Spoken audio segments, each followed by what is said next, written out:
Time banditry, a term that I've come across recently, and it's not a new phenomenon. However, it is a bit of a new word, and I think it's very accurate to describe what happens in a lot of businesses. Did you realize that on average an employee wastes over 2 hours a day at work?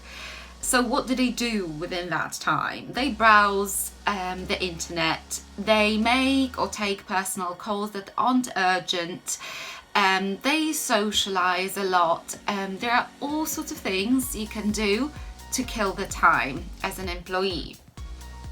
So there are certain characteristics that will differentiate these employees when it comes to their personality.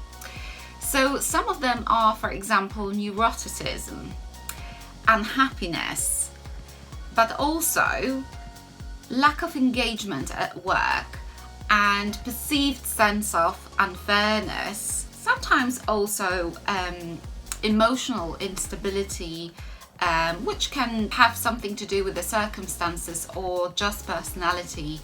There are very, very different reasons out there, but at the end of the day, as employers and as managers, we of course want to work with productive employees who don't waste the precious time at work. The study that was carried out on time banditry differentiated between 4 types of time bandits. They defined weasels, sandbaggers, mercenaries, and parasites. And the type that really struck me was a sandbagger. So that's someone who basically struggles to see the outcomes of their work at work, and the tasks they do maybe don't create like a clear picture of what they do. So to help you convert your sandbaggers to being more productive, a way is to find a way for them to see the outcomes of their work and how they affect their colleagues and how they affect clients or customers, so that they've got this sense of doing something useful and something that is really important and matters.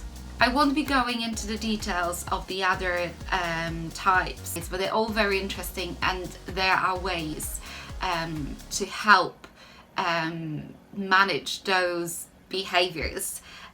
What are the ways? Well, it has to be coaching.